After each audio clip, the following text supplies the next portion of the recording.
France Culture, il est 17 heures. Heureuse de vous retrouver pour ce nouveau numéro de En français dans le texte.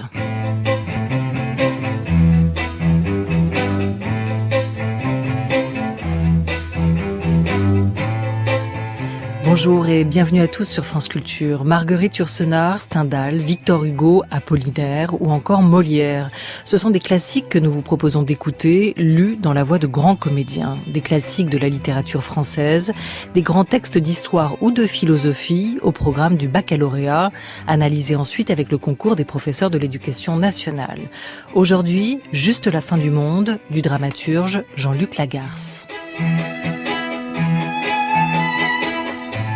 Autour de 17h30, En français dans le texte continue avec la grande dictée de Rachid Santaki. Ce sera du Zola dans le texte aujourd'hui.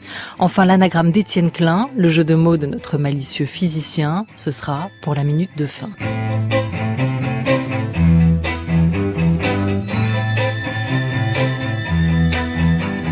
France Culture, En français dans le texte, Olivia Gespert. La famille, au théâtre, constitue rarement un milieu tempéré, un cercle tranquille. La pièce de Lagarce n'échappe pas à la règle. Au contraire, la violence avance, souterraine, avant d'imploser. Et la mort attend au bout du chemin. Écrite à Berlin en 1990, Juste la fin du monde est la pièce de théâtre la plus connue du comédien, metteur en scène, dramaturge Jean-Luc Lagarce, adaptée à l'écran par le réalisateur canadien Xavier Dolan avec Gaspard Ulliel et Nathalie Baye. Crise personnelle et familiale, le texte de Jean-Luc Lagarce est aussi une crise de la parole. Le langage s'y dérobe. Et non seulement Louis, le protagoniste, ne pourra dire son mal, mais la famille entière se trouve contaminée par un mal à dire qui empêche toute discussion. Comme si le monologue était la seule solution, le seul état naturel du discours humain. Et sans doute n'est-ce pas un hasard si c'est par un prologue que débute cette pièce. Extrait d'une captation enregistrée et diffusée en direct du Musée Calvet en 2007 dans le cadre du Festival d'Avignon. C'est Juste la fin du monde, le prologue.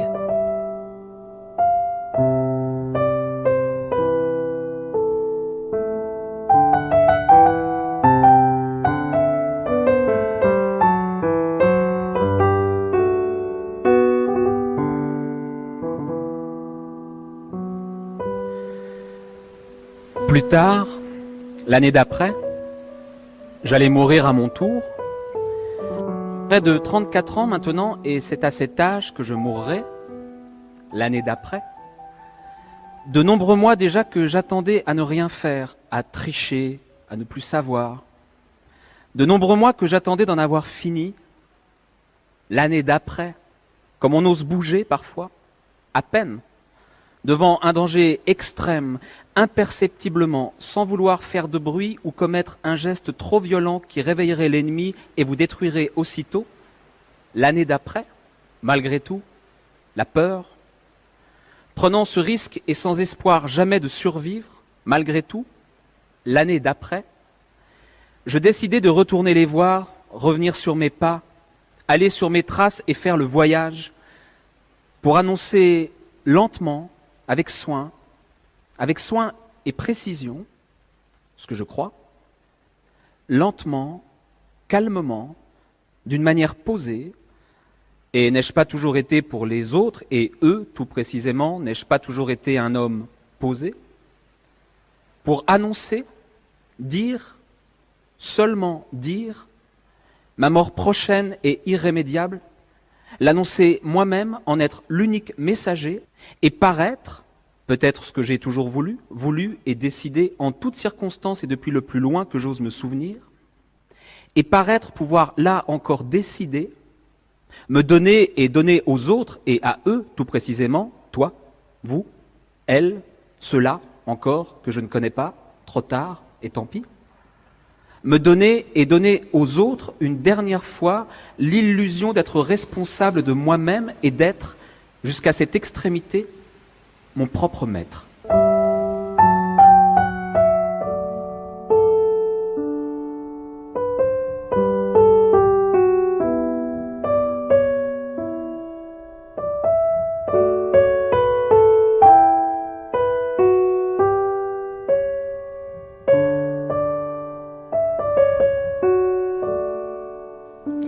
Étrange début, vous prie de remarquer Mathieu Protin, professeur de l'éducation nationale, en charge de cette analyse. Étrange début car La Garce ouvre sa pièce avec un prologue. Un prologue, c'est une prise de parole qui se déploie en dehors, à la marge de l'intrigue et de la fiction proprement dite. C'est une forme issue des origines du théâtre, de la tragédie antique jusqu'au drame shakespearien, en passant par les tragédies humanistes. Brecht et son théâtre épique la remettront au goût du jour dans la première moitié du XXe siècle. Une prise de parole donc, mais qui parle ici? Eh bien c'est Louis, le personnage principal de la pièce. Au fil de son discours, il va préciser l'enjeu des scènes à venir, annoncer à ses proches sa mort prochaine. Pourtant, ce qui domine ici, c'est avant tout une sensation de détachement. Malgré les conventions, Louis s'adresse directement au public. Toi, vous, elle, cela, tout en désignant un « eux » qui demeure pour le moment indéfini. Louis joue plusieurs rôles, à la fois narrateur omniscient, il peut annoncer sa mort, et personnage, il ne sait pas encore s'il va parvenir à le faire. Il tient aussi du maître de cérémonie, du music-hall, pour reprendre le titre d'une autre pièce de La Garce. Ensuite, alors que le moment devrait sonner, résonner et mouvant, l'écriture de La Garce est blanche, la neutralité clinique, sans affect. Elle dévoile la fragilité profonde de cette parole. Louis hésite. La structure de sa syntaxe montre ses doutes. Il bute, disqualifie son propos. Pour annoncer, dire, seulement dire, ma mort prochaine et irrémédiable, l'annoncer moi-même, dit le narrateur. Ce choix des mots nous renseigne peut-être sur l'un des traits essentiels de cet être. C'est un écrivain, un poète. Comme semblent l'indiquer ces images qui affluent sur la lenteur nécessaire face au danger et la position de Louis face à la maladie. Comme on ose bouger parfois, à peine, devant un danger extrême, écrit Jean-Luc Lagarce. On entend déjà ici toute la singularité du style de l'auteur, avec ce rythme qui sans cesse se répète, varie, puis se déploie, sans jamais aller droit au but. Comme le messager ici ne parviendra jamais à délivrer son message. Écoutez et on en reparle juste après.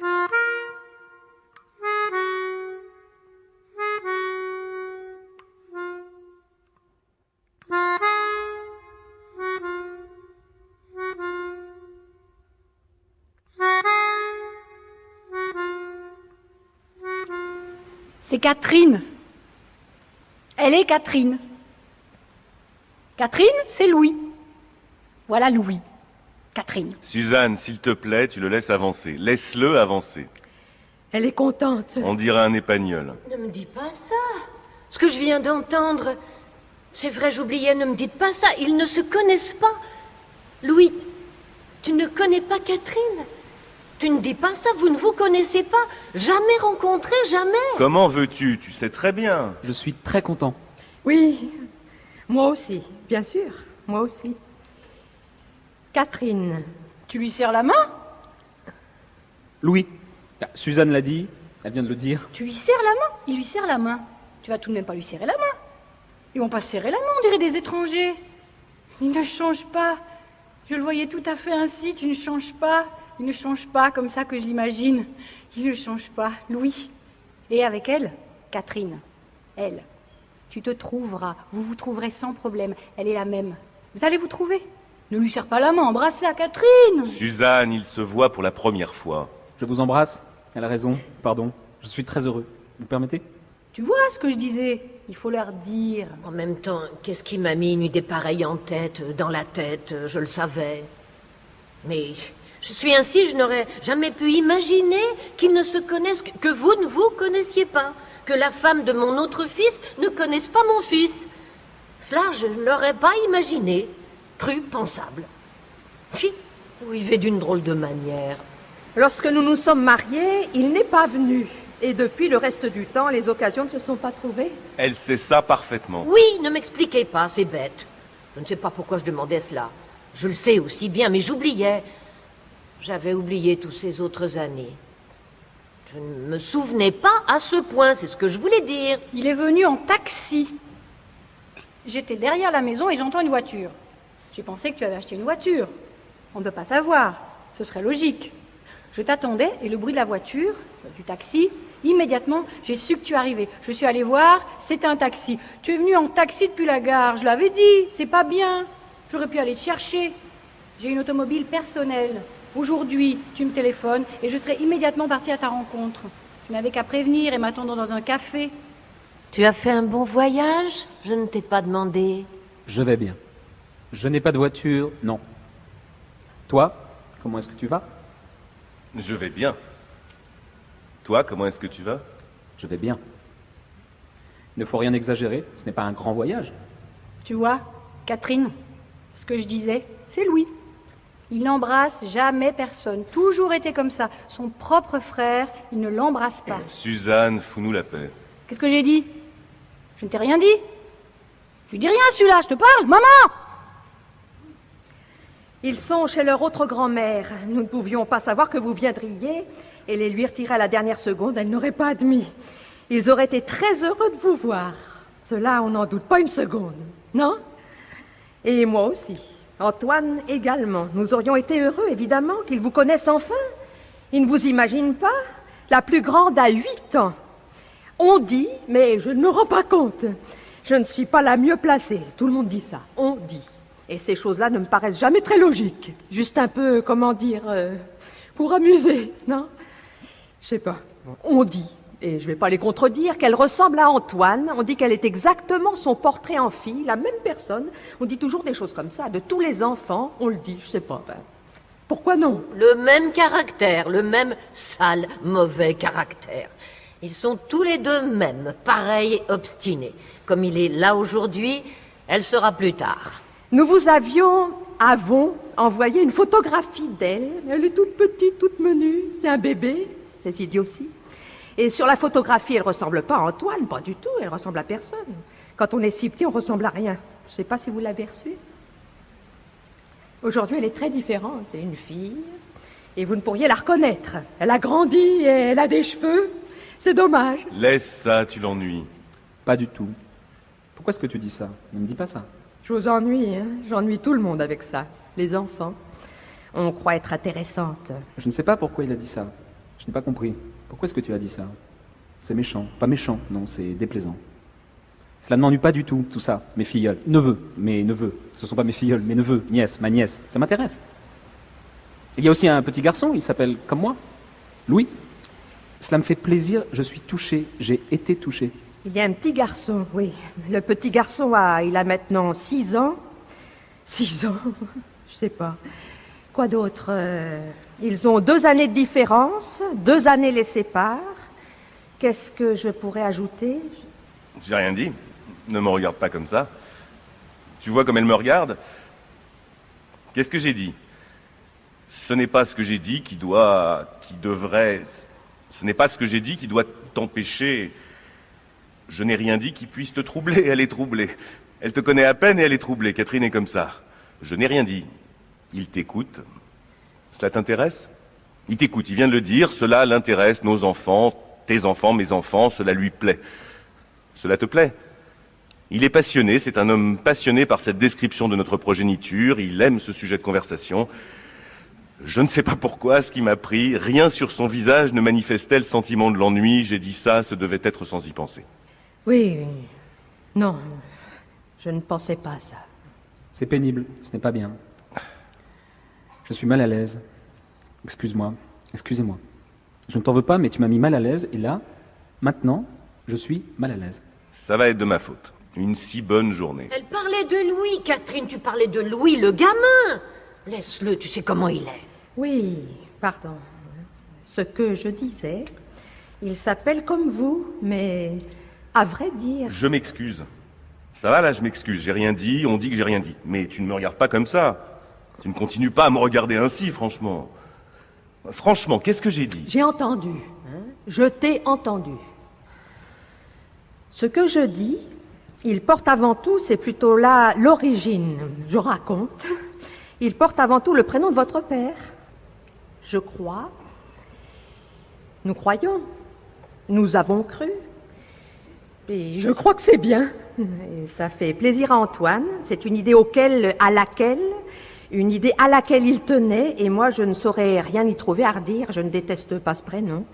Et puisque vous n'aviez pas d'enfant, Parce que il aurait été logique, nous le savons, ce que je voulais dire, puisque vous n'avez pas d'enfant. Et Antoine dit ça. Tu dis ça. Tu as dit ça, hein? Antoine dit que vous n'en aurez pas. Ce n'est pas décidé de votre vie, mais je crois qu'il n'a pas tort. Après un certain âge, sauf exception, on abandonne, hein, on renonce.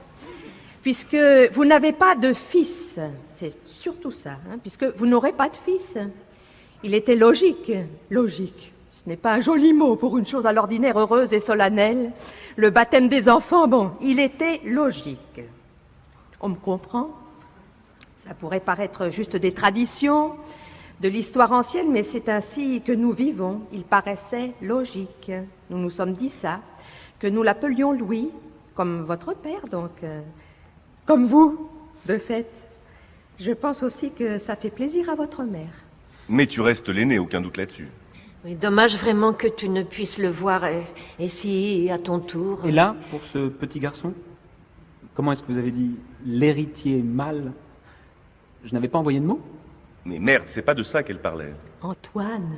Juste la fin du monde de Jean-Luc Lagarce, un enregistrement France Culture réalisé en direct du musée Calvet à l'été 2007 dans le cadre du festival d'Avignon. Lecture dirigée par François Berreur, réalisation de Marguerite Gâteau avec Elisabeth Mazef, Daniel Lebrun, Clotilde Mollet, Laurent Poitrenaud et Bruno Volkovitch.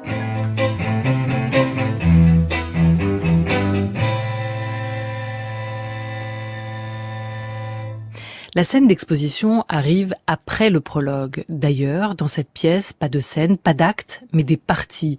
Pas d'indication spatiale ni temporelle. La première réplique, c'est Catherine, vient comme isoler le personnage qui apparaît ici. L'identité de l'interlocuteur ne sera précisée qu'ensuite. Comme si Suzanne, un instant, avait hérité de son frère cet étrange pouvoir de l'adresse au public. Dans cette ambiguïté se perçoit le sens du théâtre d'un Lagarce, qui est aussi un praticien. Il mettra notamment en scène le malade imaginaire de Molière. Loin de chercher à figer le sens des répliques, il ouvre les possibles. Arrive ensuite le face-à-face entre Louis et Catherine. Louis qui est de retour qui convoque différents modèles. Celui du fils prodigue des évangiles, d'abord, à travers la tension entre les deux frères, Louis et Antoine. On fête le retour du frère qui est parti, celui qui est resté se sent ignoré, dévalorisé. Un autre modèle s'esquisse dans l'étrangeté d'une comparaison. On dirait un épagnol. Pour traduire la joie de la jeune sœur, cette image du chien fêtant le retour de son maître évoque le retour d'Ulysse à Ithaque. Et c'est son chien, Argos, qui va reconnaître son roi dans son habit de mendiant. Louis, lui, déguise, cache ce mal qui le ronge. Le sida, si l'on s'inscrit dans une perspective biographique. Mais l'absence de dénomination spécifique est aussi significative. On ne sait pas de quoi Louis va mourir, on sait seulement que c'est pour bientôt, et en dépit de cette urgence, on constate que cette parole lourde ne sort pas. Le retour à la maison devrait être l'occasion de donner ou de prendre des nouvelles. Mais là, c'est un échec. On se perd dans cette étrange cérémonie que Suzanne dirige, elle qui rêvait de ce retour depuis si longtemps. Elle devance les répliques des autres et infléchit les actions. Elle préfère l'embrassade à la poignée de main. La mère arrive ensuite et vient souligner l'aspect étrange, bizarre de cette situation. Ne me dis pas ça, ce que je viens d'entendre, c'est vrai, j'oubliais, ne me dites pas ça, ils ne se connaissent pas. Que ne veut-elle pas entendre? Son refus concerne-t-il l'annonce de la mort de Louis? Non, simplement, Louis et Catherine ne se sont jamais vus. Et en même temps, la répétition des « ne me dis pas », tout comme le constat « vous vivez d'une drôle de manière », vient augmenter l'impression que quelque chose ici ne va pas. Le cercle de famille se trouve désormais rassemblé. La mère, la jeune sœur, le frère, la belle-sœur. Le « eux » du prologue a désormais un visage. Mais une absence se fait sentir, c'est celle du père. Souvenez-vous, dans le prologue, Louis annonce, plus tard, l'année d'après, « j'allais mourir à mon tour ». La mort en héritage. Alors que la famille s'est réunie presque au complet, Louis va s'effacer peu à peu. On ne parle que de lui, on s'adresse à lui, mais sa parole ne parvient plus à s'imposer. Après les présentations, on parle des enfants. Le cercle de famille vient de se restreindre. Suzanne a disparu. Lagarce conserve un fil conducteur, les échanges entre Catherine, la dernière venue, et Louis, le revenu. Le changement de scène s'accompagne aussi d'un sentiment de rupture, d'ellipse, avec un début in medias res, au cœur de l'action. Une durée vient s'instaurer comme si cette conversation ne nous était livrée que par bribes. Une autre famille se dessine, une autre vie, et au fil de la conversation, le malaise s'accroît. Antoine dénonce le peu d'intérêt de ce qui est évoqué, Louis proteste, et voici que le discours de Catherine va se déployer peu à peu entre interruption et relance. La tension, ici, repose sur ce couple. Au fil de la conversation, des tensions autres se manifestent, le conflit est sous-jacent. Non seulement les personnages ne cessent de se reprendre, de se corriger, voire de commenter leurs propres paroles, mais le rapport de force entre Antoine et Catherine se prolonge jusque dans certains silences, des non-dits. La tension n'éclatera en définitive que dans l'ultime réplique d'Antoine, lorsqu'il dit « Mais merde, ce n'est pas de ça qu'elle parlait ». Un sentiment d'inquiétante étrangeté, Unheimlichkeit, disait Freud, s'invite au cœur de la maison, au cœur du familier. La dramaturgie de la Garce fait naître ce sentiment. La parole nécessaire n'advient pas, la parole qui se déploie est autre, elle se perd dans les parenthèses, les corrections et les reprises.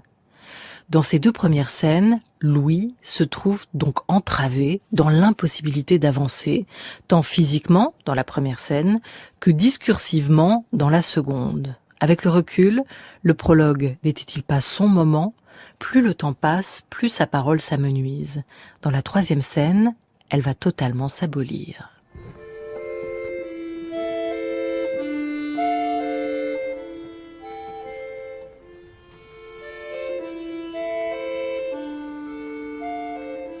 Lorsque tu es parti, je ne me souviens pas de toi.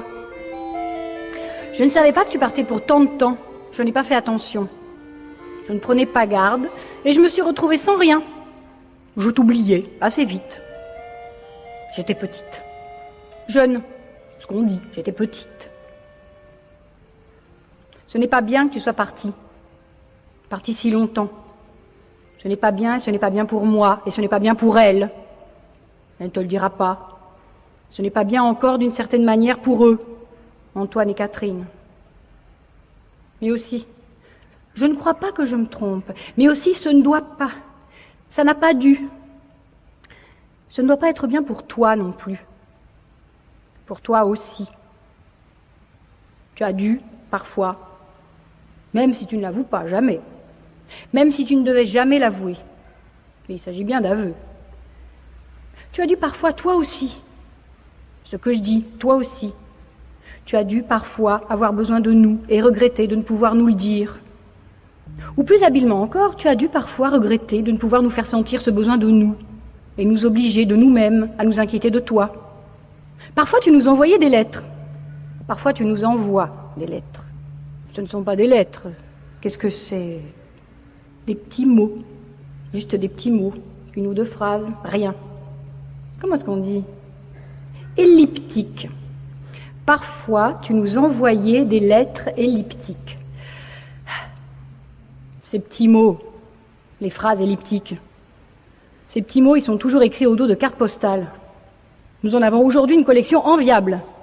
Comme si tu voulais de cette manière toujours paraître être en vacances. Je ne sais pas, je croyais cela. Ou encore comme si, par avance, tu voulais réduire la place que tu nous consacrerais et laisser à tous les regards les messages sans importance que tu nous adresses. Je vais bien et j'espère qu'il en est de même pour vous. C'est étrange. Je voulais être heureuse et l'être avec toi. On se dit ça. On se prépare. Et je te fais des reproches. Et tu m'écoutes. Tu sembles m'écouter. Sans m'interrompre. Et quoi d'autre encore ? Je parle trop, mais ce n'est pas vrai. Je parle beaucoup quand il y a quelqu'un, mais le reste du temps, non. Sur la durée, ça compense. Je suis proportionnellement plutôt silencieuse. Ce que je veux dire, c'est que tout va bien. Et que tu aurais eu tort, en effet, de t'inquiéter.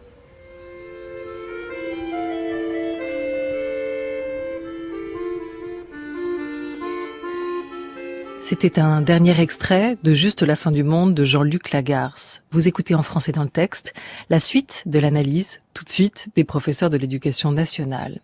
Disparu de la scène 2, La sœur, Suzanne, revient avec une tirade sous forme de confidence, une parole intime, comme celle que Louis souhaiterait faire émerger. Mais lui n'arrive pas à parler. Alors, il existe dans les creux du discours de Suzanne, quand celle-ci évoque ses réactions, comme « tu ris ». Suzanne fait le récit de son existence. Son discours lui confère une épaisseur et une profondeur à elle et aux autres. Nous étions au début dans le flou. Voici qu'un paysage se précise. Hugo, à propos des monologues lyriques, parlait d'illumination intérieure des personnages.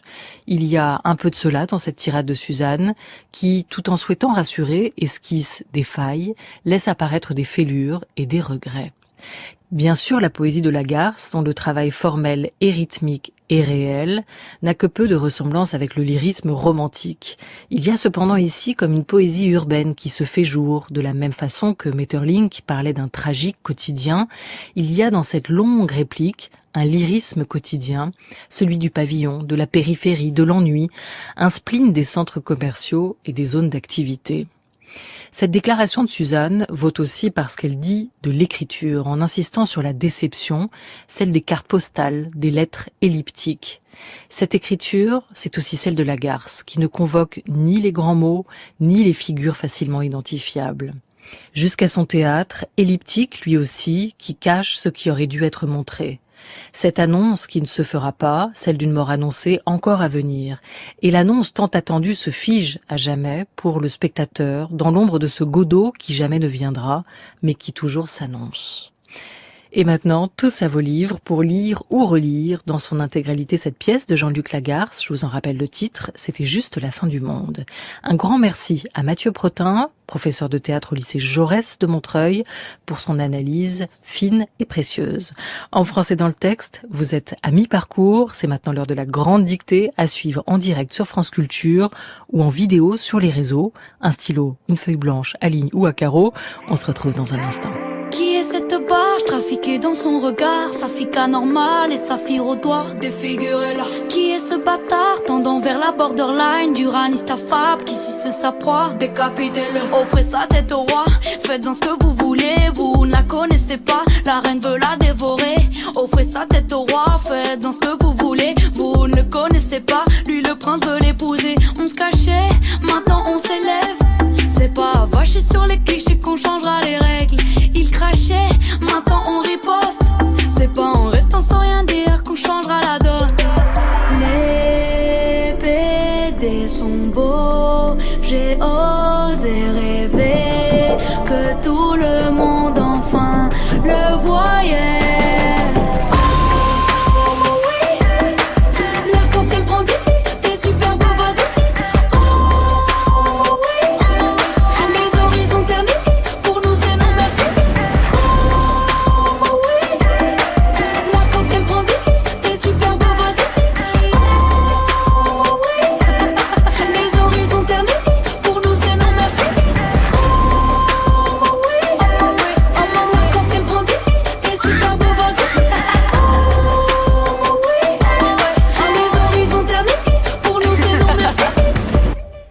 L'artiste Aloïs Sauvage, extrait de son premier album Dévorante, et ce titre au mot oui.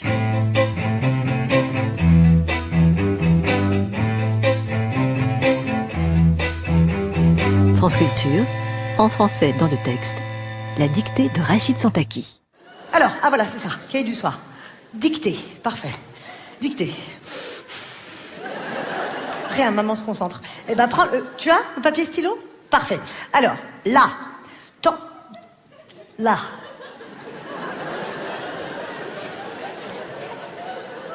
Là, toujours. Il n'y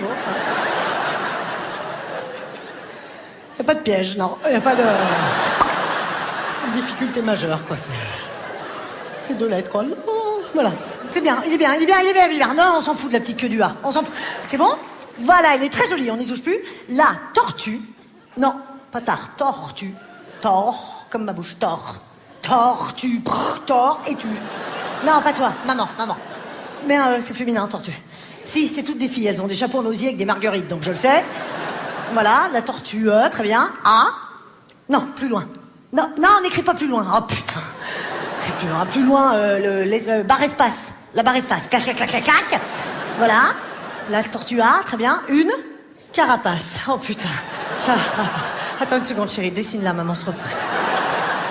Et c'est l'heure de la grande dictée, une invitation à renouer avec cet exercice sans notes et donc sans contrainte ni regret, j'espère, juste le plaisir pour vous d'écrire et d'y participer. Bonjour Rachid Santaki. Bonjour Olivia. Aujourd'hui vous étiez Florence Foresti, vous l'avez reconnue, Oui. dans un sketch Les Devoirs, extrait de son spectacle Madame. Aujourd'hui, qu'est-ce que vous nous avez préparé, imaginé? J'ai donc choisi un Torture. extrait. Torture, non, ça va aller pour nos invités, nos chers invités. On va les présenter, dites-nous d'abord. J'ai donc choisi un extrait de Germinal, de Zola. Donc un texte assez accessible avec 2-3 mots spécifiques liés au métier des mines. Et oui, publié en 1885, Germinal de Zola, issu de la série des Rougon-Macquart, 13e du nom. C'est un grand livre sur le travail par la plume de l'auteur de J'accuse, le roman et le soulèvement des salariés, disait-il à propos de son Germinal Zola. Le coup d'épaule donné à la société qui craque en un instant. En un mot, la lutte du capital et du travail. À la dictée aujourd'hui, pour vous accompagner, chers auditeurs de France Culture, Aurélie Cardin, tout d'abord, bonjour.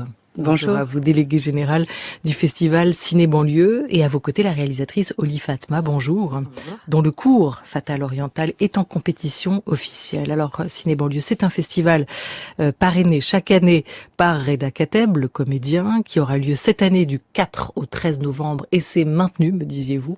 Vous allez tenir le coup. Oui, les jauges, elles sont à 50% et on va avancer en fait des séances du soir qui étaient prévues à 20h. On les mettra à 18h, mais on fait l'ouverture avec Inde galante de Philippe Béziat, la rencontre du Crump, du voguing et de Rameau. Voilà, qu'on a déjà pu voir sur la scène de l'Opéra de Paris, à l'Opéra Bastille, sur une mise en scène de Clément Cogitor l'an passé. Le jury sera présidé cette année par Aïssa Maïga, et il aura pour thème, parce que chaque année il y en a un, il faut sauver le 7e art. Et c'est effectivement d'actualité. Voilà pour le décor de ce ciné-banlieue auquel vous participerez, vous, Oli Fatma. On en reparle dans quelques instants. Pour l'instant, c'est l'heure de la dictée. Est-ce que vous êtes prête? Germinal, Zola, ça nous ramène quelques années en arrière pour nous tous. On va commencer comme ça. Une première lecture par Rachid Santaki pour se mettre le texte dans l'oreille. Une seconde pour noter. Donc ça nous laisse juste le temps de se délier un tout petit peu le poignet.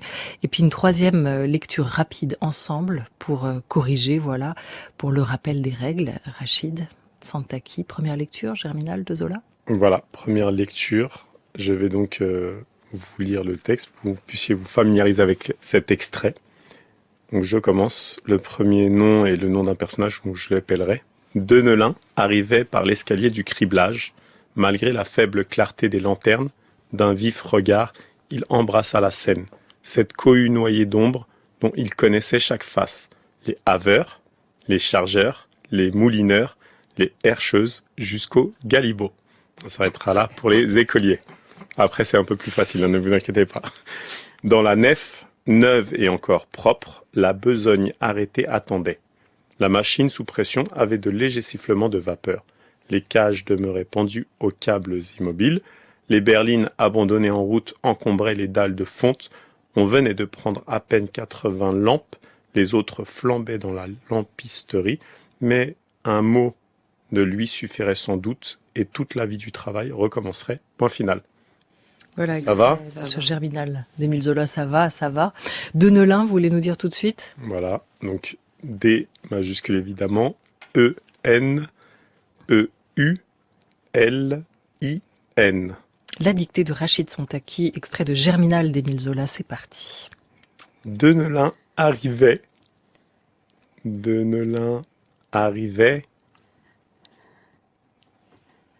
par l'escalier. Deneulin arrivait par l'escalier du criblage. Point. Deneulin arrivait par l'escalier du criblage. Point. C'est plus discret. Je répète, je lis très lentement au départ, c'est pour nos écoliers en fait. Je le précise aussi pour nos auditrices et auditeurs. J'ai pas suivi Deneulin, moi. D'accord. Arrivait par l'escalier du criblage, point. J'essaie de me troubler, j'ai l'impression, Olivia. J'étais perturbée. Malgré la faible clarté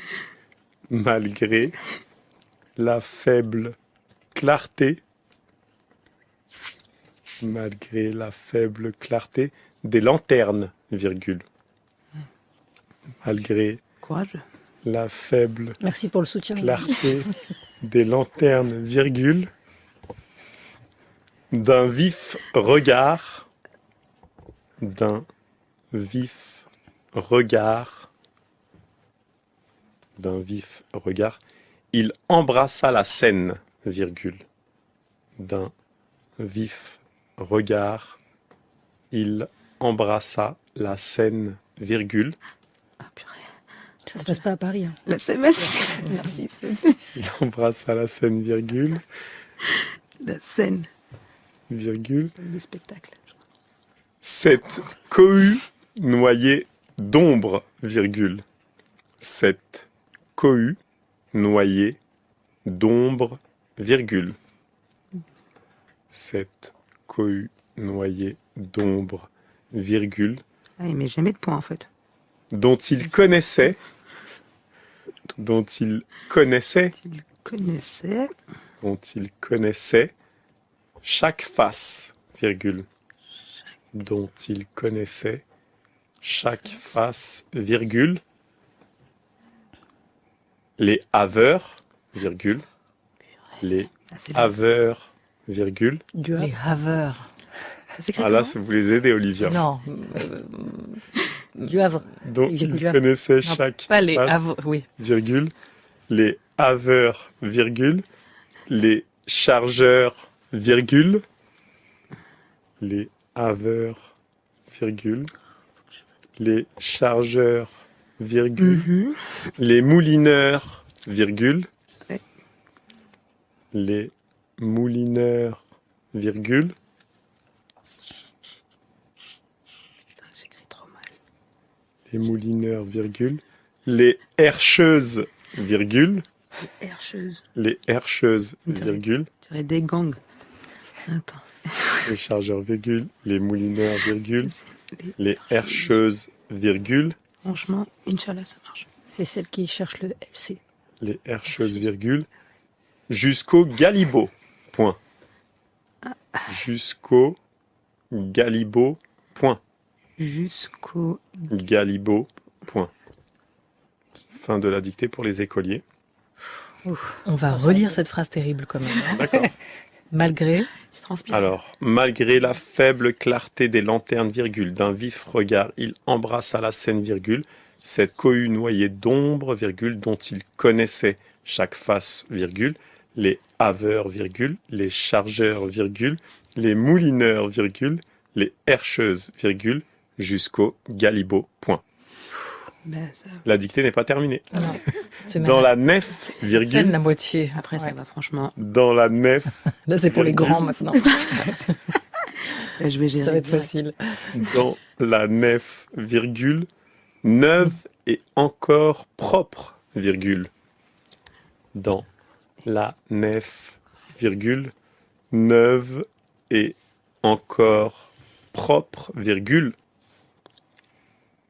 La besogne arrêtée attendait.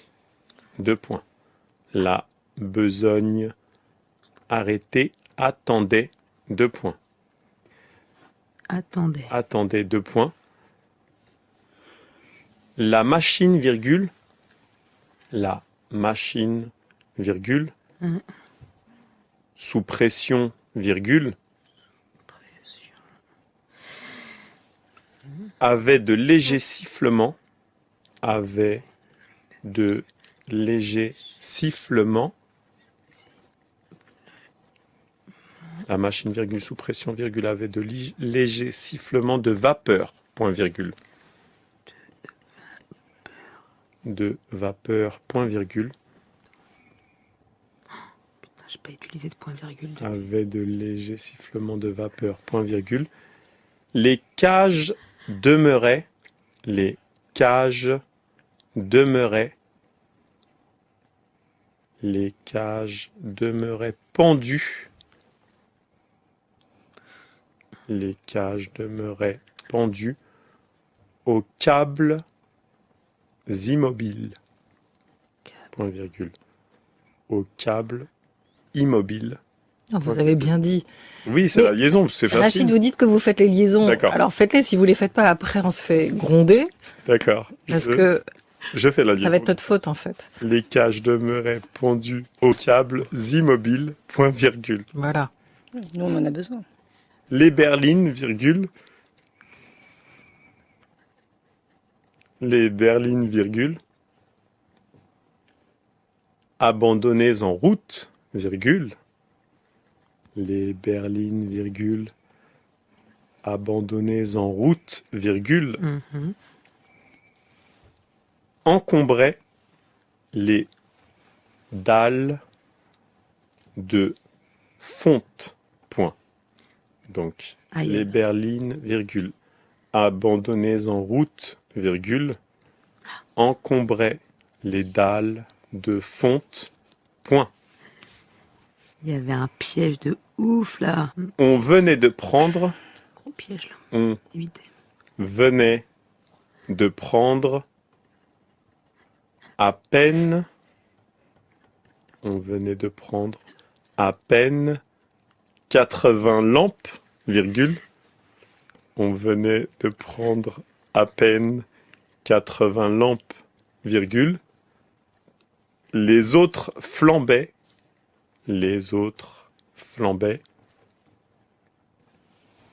dans la lampisterie, point.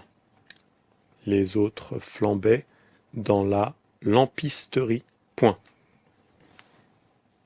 On venait de prendre à peine 80 lampes, virgule, les autres flambaient dans la lampisterie, point. Mais un mot de lui, mais un mot de lui, mais un mot de lui suffirait sans doute, virgule, mais un mot de lui suffirait sans doute, virgule, et toute la vie du travail, et toute la vie du travail, et toute la vie du travail recommencerait, point final. Mais un mot de lui suffirait sans doute, virgule, et toute la vie du travail recommencerait, point final. Ça a été? On va voir. Tu t'es quand même levé pour copier sur moi quand même. Deux nœuds là. Ouais, bah quand même. C'est tout. Mais Deneulin, même si vous l'avez écrit faux, ça compte pas. C'est ça la bonne nouvelle, Aurélie Cardin. Voilà, vous avez été deux dans ce studio à se prêter à cet exercice, Aurélie Cardin et Oli Fatma, les auditeurs de France Culture de l'autre côté du poste ou de l'autre côté du petit écran sur les réseaux sociaux, puisque vous pouvez nous suivre aussi en vidéo sur le Facebook de France Culture et en régie également. La dictée a été faite et bien faite, j'espère, par notre réalisatrice Lydia Portis-Guérin et pas seulement tout le monde. 3 fautes. Vous n'avez pas la correction encore. Elle va être en ligne dans quelques instants sur la page de la grande dictée de Rachid Santaki sur franceculture.fr ou sur celle d'En Français dans le texte. Voilà. Plusieurs possibilités pour vous y retrouver. On va quand même d'ici là faire une 3e lecture, une lecture avec correction sur ce qui pourrait être pour vous les points de difficulté. Vous nous arrêtez et puis on va en même temps essayer de tester. Il y a une règle, vous gardez votre copie, comme ça vous pouvez vous relire en même temps, mesdames, si vous le voulez bien. On n'a pas le droit de trop tricher et de rajouter les S qu'on a oublié, les accents, etc. Parce qu'à la fin, on n'est pas vraiment noté, mais on indique un peu quand même le nombre de fautes qu'on a potentiellement fait, et surtout on signe, et surtout on met vos copies sur le site. Deneulin. Et ça reste 99 ans au lit. Exactement. Non, mais on gagne quoi au bout de la dictée là? Tu t'affiches, c'est tout. Pas d'image? Alors là, Rachid, elle a une réponse toute prête, et pas toute faite, toute prête sur le on gagne quoi? On gagne le plaisir des Oui, c'est des important mots. quand même d'en parler puisqu'on a des retours d'auditrices et d'auditeurs. L'idée de cette dictée, c'est vraiment de reprendre le stylo, de s'amuser, de passer un moment qui soit ludique, en famille, entre amis. Donc nous ne sommes pas dans la compétition et donc dans l'idée d'être des dicopathes. Voilà, des auditeurs qui nous disent aussi qu'il faut augmenter le niveau de difficulté, mais c'est quand même une dictée pour tous, c'est-à-dire tous les âges, mais aussi tous les niveaux. D'où d'ailleurs cette dictée qui s'arrête en cours de route pour les écoliers, pour pas non plus trop pousser la cadence. Deneulin arrivait par l'escalier du criblage. Alors c'est un texte majoritairement à l'imparfait, arrivé à IT. par l'escalier du criblage. Pas de difficulté dans cette phrase a priori. Malgré la faible clarté des lanternes. Alors malgré, avec S ou sans S? Sans S. Sans, on est d'accord. La faible clarté, pas clareté, hein, clarté. Et là encore, clarté et pas et e. Vous n'avez pas mis de e à clarté? Non. Non. Parfait. Malgré la faible clarté des lanternes, d'un vif regard, il embrassa la Seine. Alors effectivement, Aurélie Cardin, ce n'est pas la Seine dans laquelle on se baigne et encore, celle qui traverse l'Île-de-France en partie. C'est la scène de théâtre S-C-E-N-E, virgule, cette cohue, ne pas oublier le H au milieu, cohue, comme aurait dû le prononcer ou pas Rachid Santaki. Je ne suis pas d'accord. Non. Cette cohue noyée, N-O-Y-E-E, puisque c'est la cohue, d'ombre, et là, pas de S. La question aurait pu se poser? Oui. Vous vous l'êtes posée? Noyer d'ombre, j'aurais mis un S. Moi, j'ai mis un S. Moi aussi. Peut-être c'est plusieurs ombres. Et ben là, Zola a choisi d'en faire une ombre générique dont il connaissait, Haïté, chaque face.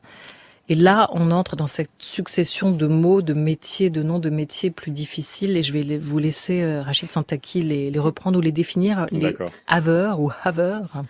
Oui, alors là, du coup, on a plusieurs métiers des mines. Haveur, donc vous avez aidé nos auditrices et auditeurs et nos invités également. Pas du tout. Aurélie nie. Moi, je l'avais écrit comme ça avant Voilà. qu'on le prononce avec un Écrit comment alors, Aurélie?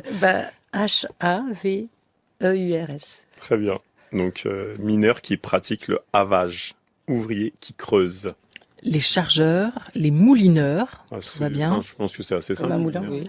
Alors les herscheuses.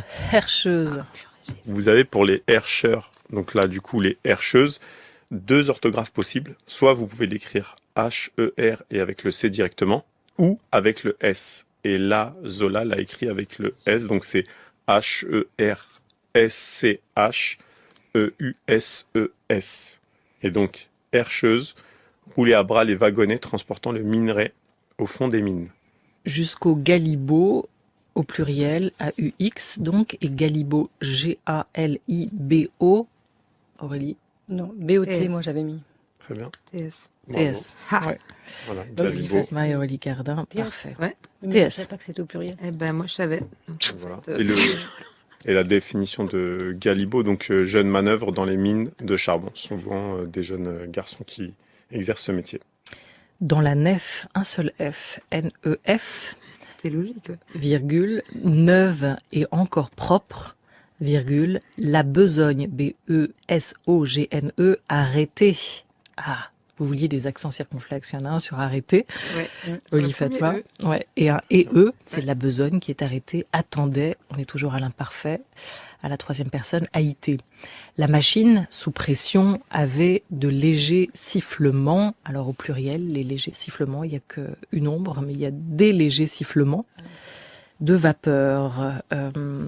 Les cages demeuraient, alors cette fois c'est au pluriel, A-U-N-T, pendues. Mhm. Comment vous l'écrivez? US. Ouais, parfait, P-E-N-D-I-E-S, aux câbles immobiles. Là, vous aviez fait la liaison, en plus, Rachid Santaki, donc pas de surprise.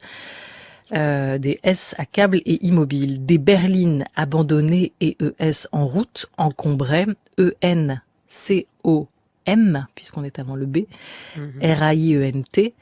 Les dalles, D-A, Deux L. LES. de fonte, F-O-N-T-E. On venait de prendre à peine 80 lampes. On met un S ou pas à 20? Non. Non. Bah si. Parce qu'il y en a 80. Ah oui, il n'y a pas 80. 80, ouais. Alors la règle pour les 80, ça vaut aussi pour les 100. Il y a 80, rien derrière. voilà, 20 quand il est seul peut être accordé, alors que s'il est suivi d'un adjectif numéral, dans ces cas-là, on ne met pas le S. C'est pareil avec 100. Donc par exemple, 80 ans, là on met le S, mais 82 ans, le 20 n'aura pas de S. Et c'est aussi dans un cas comme ça quand il est un... Je le marque. C'est une bonne technique, hein. J'encercle en plus. En plus, non, Oli Fatma s'est dénoncé pour le coup. Donc là, il y a quand même, je crois, prise dans la... Non, c'est la photo qui fait foi, je surveille. Et c'est aussi que le 20 est démultipliable à ce moment-là. Il y a 4 20, il y a 4 fois 20 en fait. Alors que quand on dit 120, il n'y a pas 120. Ouais. Il y a 100 plus 20. Donc voilà, dans ces cas-là, dans 120, on met pas de S, évidemment. Voilà pour le rappel de la règle. Et donc, des traits d'union, comme tous les adjectifs numéros composés inférieurs à 100. Les autres flambaient à IENT dans la lampisterie. Il est beau ce mot de Très lampisterie. Vous l'écrivez comment? Comme une lampe, Non. mais histerie. C'est-à-dire Comme une parfumerie, mais avec une lampe. Lampisterie. Très bien. Mais un mot de lui suffirait à IT sans doute, et toute la vie du travail recommencerait à IT également.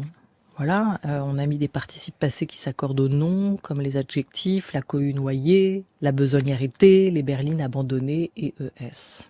Ça a été finalement cette dictée. Franchement, 3 fautes, dont une quand même Discutable. Voilà, discutable, les ombres. Ouais. Ça, je suis pas sûre. Mais bon, herscheuse, Eva, ça va. Hein. Il faut faire son autocorrection, Bah oui. l'entourant et tout. On peut entourer ou ne pas entourer. Vous avez le choix. Franchement, je suis fière de moi. J'ai même plus besoin de prof pour être fière de toi. Vous avez une pratique régulière de l'orthographe, vous deux? Vous écrivez encore beaucoup, Oli Fatma? Oui, mais sur un ordi. Donc, du coup, je trouve que le rapport aux mots et même à l'écriture et à l'orthographe, il est différent. Complètement. Depuis les smartphones, depuis l'ordinateur. Mais je me force à bien écrire. J'évite les raccourcis parce que justement, c'est Sur les téléphones, Sur les même téléphones. avec l'écriture complètement, ouais. digitale. Exact. Et il y a un plaisir quand même à retrouver le crayon J'ai pris un stylo à plume. à plume. C'est beau. Je n'avais pas manipulé, je pense, depuis au moins le collège ou le lycée. Donc vous avez les doigts tachés d'encre maintenant, c'est ça. Moi, j'aime bien, je suis quelqu'un de très connecté alors. Vous n'avez pas votre effaceur. Moi, j'ai pas écrit autant que ces 6 derniers mois, puisqu'il fallait faire des attestations. Donc, ça m'a remis à l'écriture. Ah ouais. Manuscrite. C'est vrai que le rapport à l'écrit, de se reconnecter, le mouvement, c'est pas du tout la même chose que le clavier ou le téléphone. Et en plus, aujourd'hui, on perd aussi beaucoup, parce qu'on est assisté avec les correcteurs, etc. Donc on se pose plus, on s'interroge plus et ça va très vite. Donc, l'idée de la dictée aussi, on a un enjeu à ce niveau-là.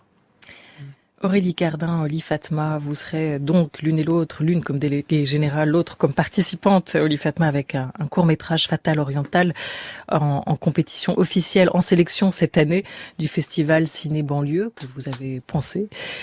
Aurélie Cardin, le leitmotiv de ce festival, de ce jeune festival, commencé en 2006. Tout à fait, un an après les révoltes sociales de 2005. Ben voilà, il s'est inspiré aussi de cette atmosphère pour nous rappeler que la banlieue, les quartiers populaires, ne sont pas simplement des lieux de violence, des lieux de destruction comme on les présente, ou des lieux de tension comme on les présente souvent, mais aussi des lieux d'inspiration artistique et des lieux de création. Néanmoins, comment va-t-on faire pour sauver le 7e art? En faisant, en créant? Aurélie Cardin. Oui, on va continuer. On va continuer à montrer des films, à provoquer des rencontres. On a un festival où on soutient les autodidactes. Nous, en banlieue, on s'est toujours adapté. Donc, quand il n'y a pas d'emploi, on crée son emploi. Quand il n'y a pas d'école, on s'auto-forme. Donc, on continue. Et pour le cinéma, c'est un petit peu pareil. C'est une compétition qui est aussi pour les jeunes autodidactes, les jeunes talents autodidactes. Cette compétition de court-métrage. Et donc, c'est une manière de les mettre en lumière, puisque on montre cette nouvelle France, ces nouveaux talents qui font partie de la France et qui vont aider à renouveler le cinéma français. Comment vous avez pensé, vous, Fatal Oriental? Quelle a été l'idée de départ? Loana de Love Story. Là, on est dans la radio-réalité, quand même. On est filmés tous dans notre bulle. Mais là, vous êtes parti, vous, de la télé-réalité, alors. Oui, Ouais. surtout du personnage de Loana qui, comme beaucoup, me fascinait depuis toujours, depuis sa victoire. Et c'est sa réussite comme sa descente aux enfers. Et plus je m'intéressais au personnage et plus je me rendais compte que, au-delà de tous ces problèmes extérieurs, c'était surtout un problème d'amour-propre, vraiment. À un moment, j'ai écrit plusieurs versions de ce scénario. Et un jour, je me suis dit, mais elle pourrait être aussi arabe, en fait. Je voulais faire vraiment une sorte de personnage, parce qu'à la base, elle s'appelait Dolores, mon personnage. Et une fois que j'ai connecté ça, j'ai pu m'approprier l'histoire encore plus. Et c'est devenu, ça a ouvert la boîte de Pandore. Et j'ai imaginé ce personnage d'Alia, donc qui est un mélange entre Zaya et Loana, et qui est une sorte de personnage un peu au bout du rouleau, et qui comprend pas vraiment pourquoi. et qui va finir par réaliser que c'est parce qu'il lui manque une partie d'elle-même qu'elle a niée en se travestissant pour la télé, pour l'image, et elle va se reconnecter à la partie algérienne de sa personne, sans quoi elle peut pas être complète, quoi. Donc couper avec les apparences pour rejoindre aussi ou se retrouver dans une forme d'intériorité de ce que l'on est. Exactement. Plus profondément. En fait, c'est que je pense qu'on peut pas vivre pleinement tant qu'on nie une partie on refoule une partie de qui on est. Et c'est pas uniquement qu'une question d'origine, en fait. C'est une question aussi de conditions sociales, culturelles, financières. Une fois qu'on vit pas pleinement sa vérité, on sera toujours fondamentalement malheureux, quoi. Et ça demande du courage, par contre. Et nous, on l'a sélectionné à Ciné Banlieue parce que Oli Fatma propose des films à l'esthétique très très forte, puisque elle n'hésite pas à faire des effets spéciaux. Le film est vraiment propose une mise en scène très particulière, des couleurs très particulières, et c'est un petit peu la seule en France qui a un univers aussi fort. Et donc, on est très heureux de pouvoir la voir en compétition cette année. Fatale Orientale de Oli Fatma. Prendre le temps d'aller au cinéma aujourd'hui, c'est ce à quoi vous nous invitez, Aurélie Cardin, Oli Fatma, à travers ce festival Ciné Banlieue que vous êtes venu défendre aussi aujourd'hui. Merci beaucoup de vous être prêté au jeu de la dictée. Ciné Banlieue, ce sera du 4 au 13 novembre. Merci Rachid Santaki. On se retrouve la semaine prochaine pour une nouvelle dictée géante. Quelques minutes avant 18h, c'est l'anagramme d'Étienne Klein.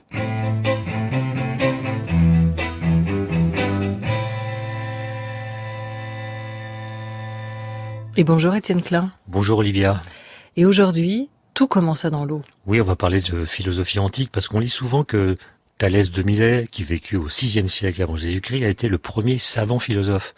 Il conçut en effet la thèse selon laquelle tout commença dans l'eau, inaugurant ainsi l'idée qu'une explication naturaliste du monde était possible, ne faisant appel à aucune divinité et refusant la tutelle des magies. L'eau était donc... selon lui, la cause matérielle de toute chose, par exemple, l'eau fait pousser les végétaux, nous désaltère, abrite les poissons que nous mangeons. C'est aussi elle qui, tombant du ciel ou se cachant dans la terre au fond des puits, irrigue les champs et fait tout croître. L'eau est donc la sève du monde, le principe qui le fait être et devenir. Dans les deltas des rivières, elle semble se transformer en terre, ailleurs elle semble en jaillir. L'eau coule, circule, imbibe, se transforme, s'infiltre, fertilise les sols, porte les navires. Elle est à l'évidence, explique Thalès, le lien liquide qui unit le tout à lui-même, l'empêchant d'être un agrégat de choses étrangères les unes aux autres. Des siècles, que dis-je, des millénaires plus tard, naquit un homme qui n'eut de cesse d'explorer l'abysse sous-marine et de se passionner pour les abysses. Ce personnage, Olivia, vous l'avez reconnu, c'est le commandant Cousteau, qui était certainement prédestiné puisque son nom est l'anagramme de « Tout commença dans l'eau ». Merci beaucoup, Étienne Klein. Votre chronique est à réécouter sur franceculture.fr.